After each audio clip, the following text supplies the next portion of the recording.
Hola, hola. Bueno, en este tercer capítulo del podcast quiero trabajar un tema que me parece supremamente importante a la hora de construir una familia saludable y es el papel de la confianza.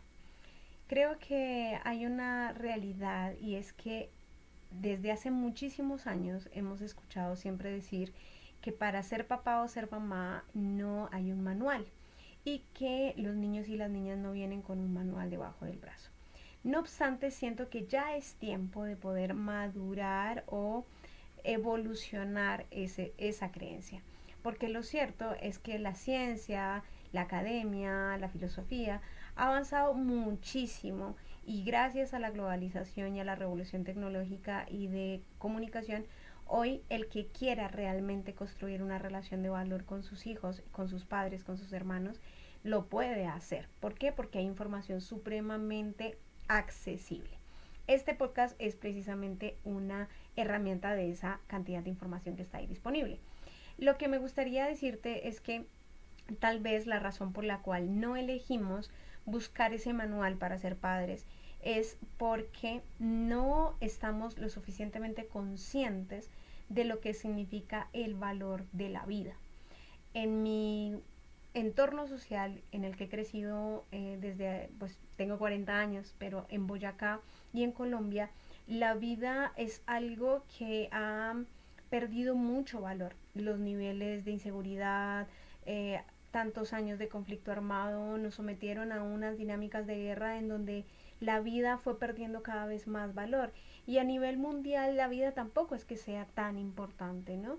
Lo importante siempre es como la experiencia de esa vida, pero esa experiencia también ha estado marcada por los enfoques dominantes y el mercado ha sido el enfoque dominante en los últimos 500 años. Los poderes, los sistemas de poder siempre han estado como enfocados a una manera de vivir la vida en donde cada grupo social tiene que ir en un norte y no hay un espacio en donde lo comunitario, lo amoroso, lo cuidadoso por la vida sea lo dominante.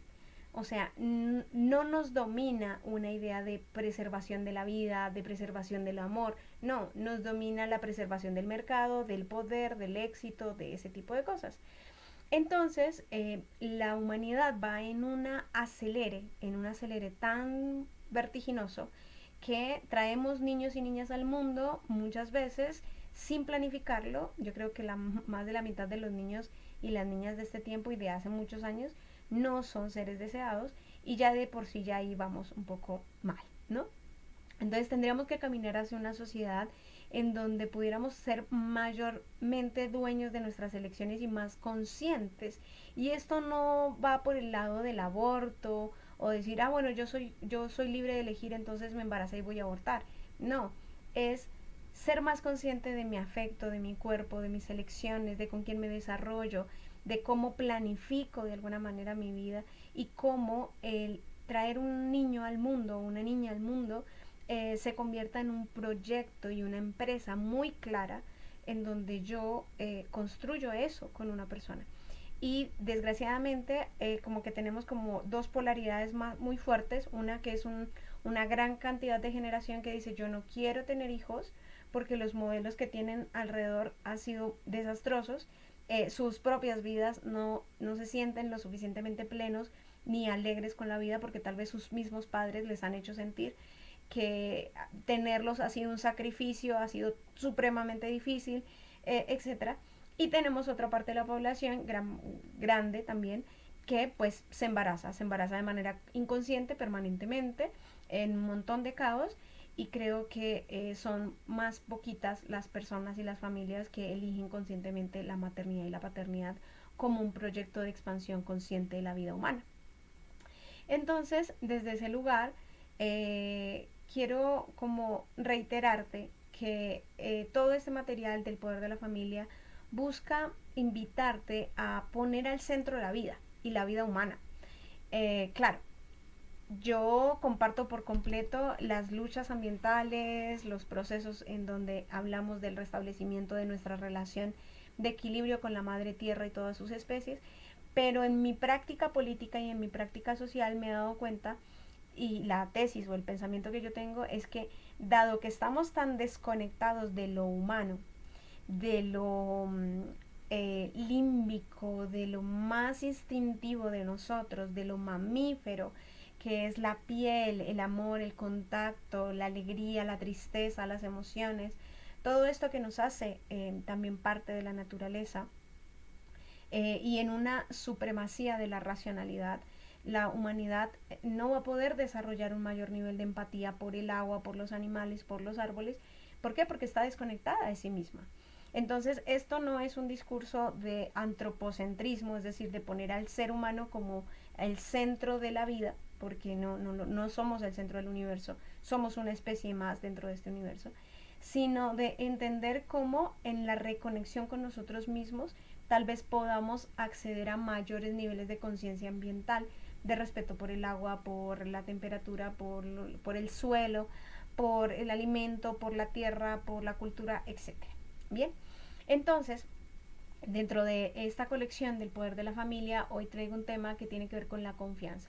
Y la confianza es, siento yo que está imposibilitada si no empezamos por ese eje que he planteado desde el primer capítulo, y es reconciliarnos con la vida, reconciliarme con que yo tuve un padre que me engendró, reconciliarme con que yo tuve una madre que me gestó, que de ahí para allá me generaron un montón de procesos de traumas o no, de ausencias, etcétera. Bueno, eso lo trabajamos en otros espacios, pero es vital partir de esa reconciliación con que somos parte de la vida. Y cuando estamos reconciliados con esa vida, entonces es más fácil entender que hay un espacio de sostenimiento, ¿sí? Y de cuidado, o sea, hay una vida que nos sostiene. La confianza no es fácil de crear cuando todo el tiempo estamos desde el miedo y desde el temor. Entonces, los padres y las madres suelen desarrollar muchísimo el mecanismo del control como forma de canalización de ese miedo. El miedo a que el niño le pase algo, el niño, a que el niño se equivoque, a que, etcétera, a que no sea alguien en la vida, a que no triunfa, a que no. Esas exigencias tan fuertes del sistema están amparadas en un paradigma del miedo.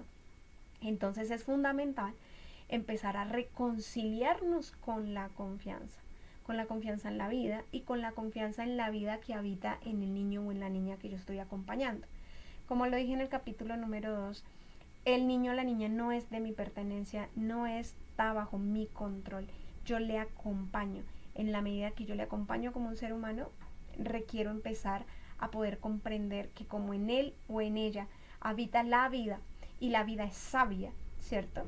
Entonces esa personita va a poder desarrollar también ciertas posibilidades. Algunas personas podrían decirme, pero usted nos está planteando que dejemos a los niños como muñequitos sin cabeza o como caballos desbocados. No, no se trata de eso. Se trata del sentimiento desde donde partimos. Yo considero que ser papá o ser mamá es una de las labores, es la labor más importante, es el proyecto más importante que puede haber en toda la sociedad humana. ¿Por qué? Porque es acompañar a otro ser humano. O sea, eso es una tarea titánica, súper valiosa, pero que también demanda de nosotros unos procesos evolutivos y conscientes muy importantes. Entonces hablo de la importancia de aprender a parar, respirar y plantearme siempre en qué estoy confiando. ¿Estoy confiando en la vida? ¿O estoy confiando en el dolor? ¿O estoy confiando en la catástrofe? ¿O estoy confiando en la cultura? ¿En quién estoy confiando? Entonces, cuando yo me puedo plantear, yo confío en la vida, entonces quiere decir que confío en la vida que habita en mí como padre, como madre, y confío en la vida que habita en mi hijo o mi hija como ser humano. Y ambos somos seres humanos aprendiendo. Bien, entonces la confianza como ese espacio de fe en algo más grande que nos cuida y nos sostiene. Bien, ese es como el primer elemento de este tema, el poder de la confianza. El segundo elemento que quiero traer tiene que ver con que en la época más o menos a finales del siglo XX se desarrolló un gran boom de ser amigo de los hijos, no sé qué, y con toda esta gran oleada de políticas que buscaban mitigar y impedir el maltrato infantil, muchos padres de familia se fueron a los otros extremos, a los extremos de la laxitud, de que el niño haga lo que quiera, ¿sí? Y yo misma trabajé con padres de familia en las zonas rurales de Boyacá que me decían, es que todo esto es culpa del ICBF, esto es culpa de las leyes que ya no permiten ponerle una mano encima a un niño o a una niña. Entonces, creo que es fundamental reconocer que la relación con los niños y con las niñas demanda confianza y que la confianza solamente puede aparecer cuando hay respeto mutuo. Si yo parto del hecho de que el niño o la niña tiene que respetarme a mí, pero yo no le respeto y no le respeto a ella, entonces no va a ser posible que exista una relación armónica y saludable. El respeto y todos los valores de la sociedad deben ser mutuos, deben ser recíprocos. Respeto, amor, confianza, cuidado, apoyo, etcétera, tienen que ser recíprocos. Entonces, cuando yo parto del hecho, como les decía antes, primero, de que es una vida, ese ser humano es una vida propia, es un ser humano, no me pertenece, que yo tengo el deber de conocerle y que además me parto del hecho de que debo confiar, establecer que esa personita puede desarrollar su propio criterio en la toma de decisiones, entonces yo ya me salgo del lugar de yo tengo el poder, yo tengo el control y yo tengo el peso sobre mi espalda de que todo lo que le pasa a este muchacho es mi responsabilidad o mi culpa, que ahí entra la palabra culpa y es mucho peor, ¿no? Entonces es fundamental poder partir de que esa confianza se construye cuando yo empiezo a dialogar con esta persona y tengo interés en conocer a esa persona. Si yo tengo interés en conocer al niño, ¿sí? ¿Qué le gusta, qué no le gusta? Porque quienes tienen hijos me darán la razón de que aunque tengan 3, 4 hijos o 2, el uno no se parece al otro, aunque han sido criados en el mismo contexto, con las mismas necesidades o con los mismos apoyos, con las mismas garantías. Y sin embargo no viven la vida de la misma manera. ¿Por qué será? Porque son seres únicos. Entonces, cuando yo empiezo a desarrollar, para poder construir confianza, lo primero que tengo que desarrollar es un vínculo de conocimiento con el otro. ¿Qué le importa al otro? ¿Qué teme? ¿Qué no teme? Etcétera. Cuando paso de ese espacio de conocer y de respetar, pero quiero poner la palabra respeto como consideración. Consideración es el respeto es poner en consideración. Entonces yo considero que esta personita está conociendo el mundo, yo pongo en consideración sus emociones, yo pongo en consideración sus sentimientos, yo pongo en consideración, ¿cierto? Desde ese reconocimiento del otro, entonces yo puedo empezar a plantear qué es lo que el otro necesita, qué es lo que el otro quiere. Entonces, por ejemplo, el niño o la niña quiere un juguete, ¿sí?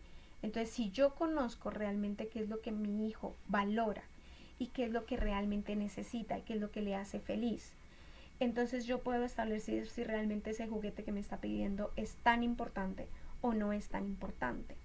La gran, creo yo, debacle en la que viven los padres y las madres de este tiempo es que no cultivan la parte afectiva de sus hijos, no cultivan la parte relacional de los hijos.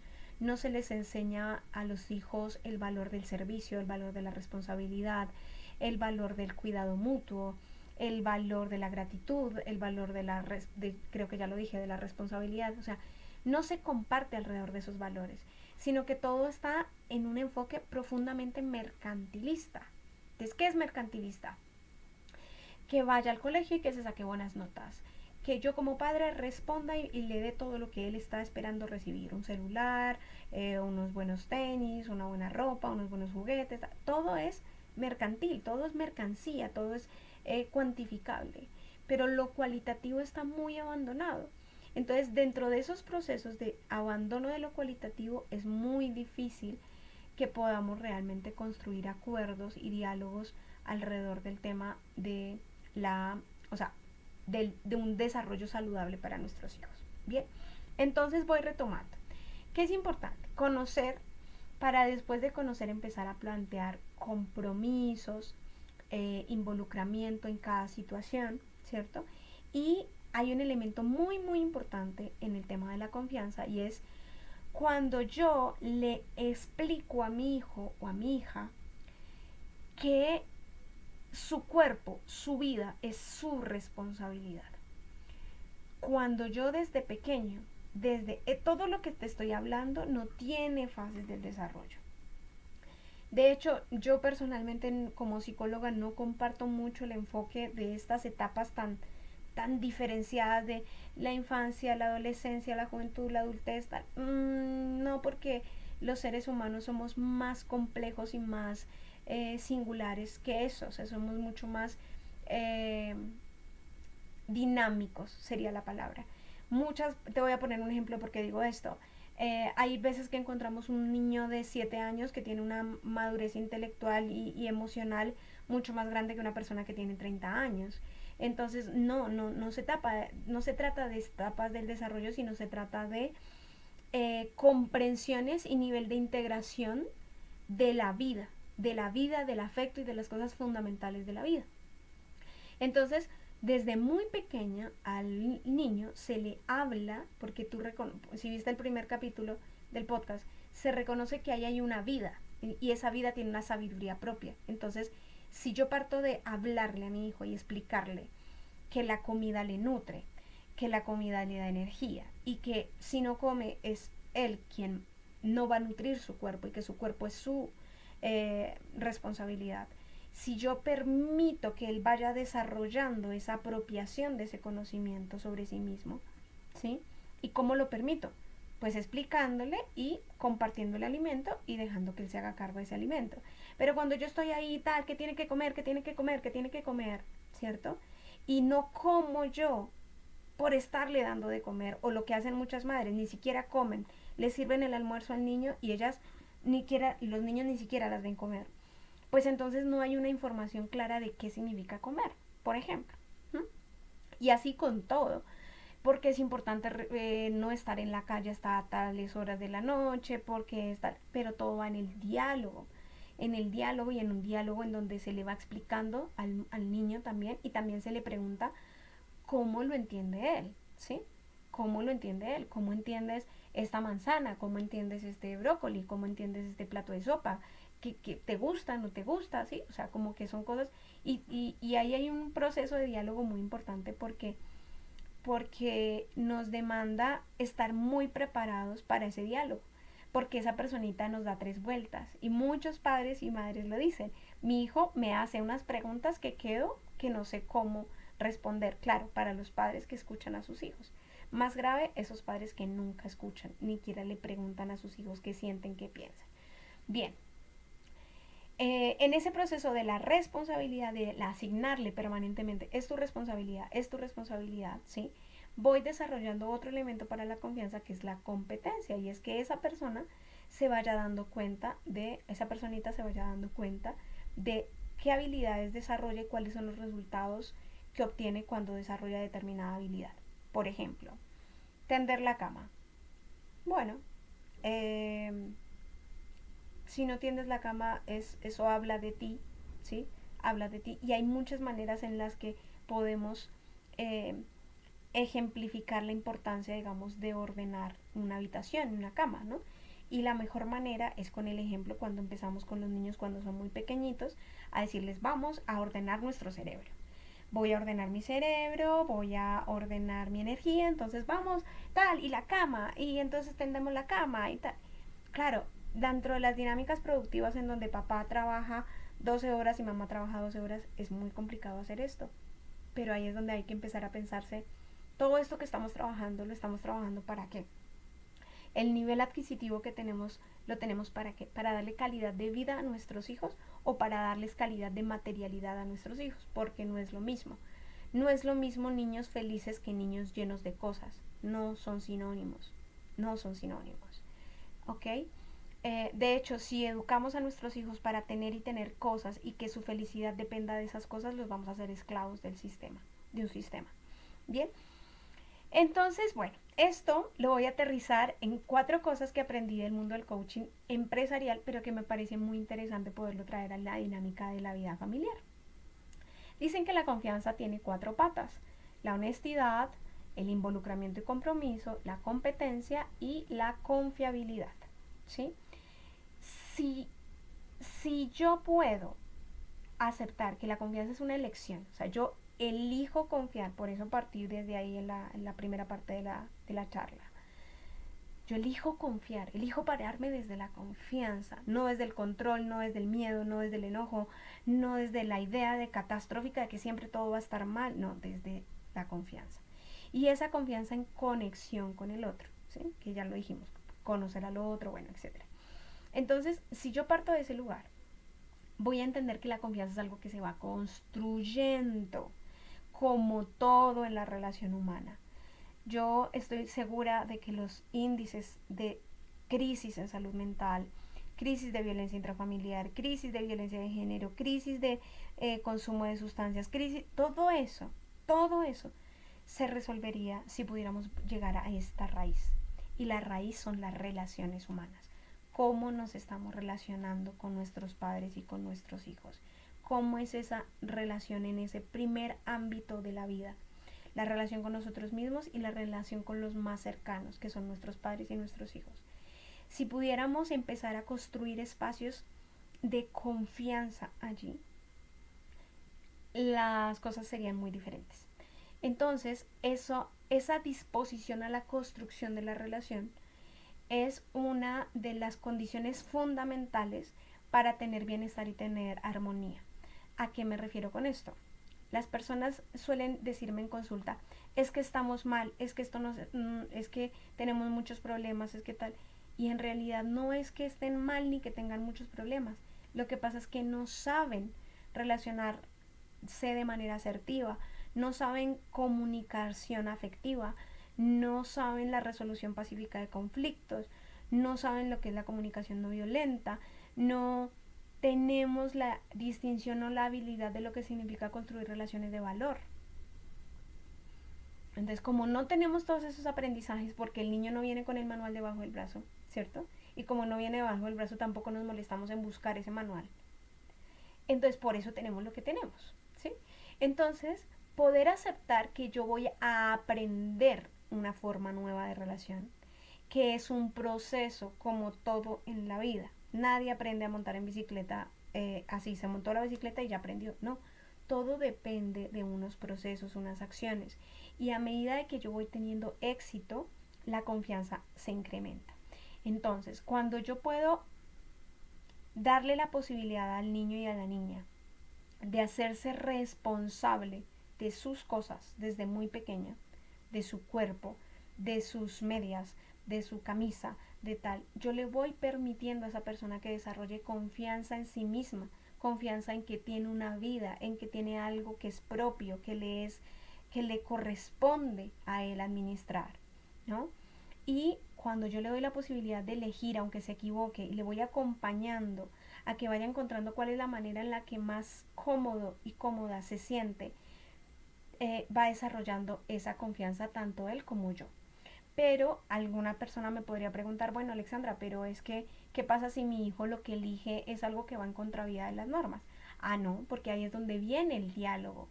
El diálogo es donde yo le explico a mi hijo qué significa sostener una casa, pero no desde aquí les recomiendo mucho el libro de la comunicación no violenta de Rosenberg, que lo estuvimos trabajando en la Escuela de Educación Afectiva, porque esa comunicación no puede ser desde el drama, no puede ser desde el reproche, no puede ser desde la exigencia. Es que yo me mato trabajando para sostener esta casa y por eso usted tiene que hacerme caso y usted tiene que... No. Cuando le empezamos a transmitir esa sensación de culpa al niño, de peso, de carga, pues empezamos a alimentar el miedo, ¿sí? Entonces, por eso es tan importante el tema de la confianza, desde el principio, la confianza en mí, la confianza en el otro, la confianza en la vida.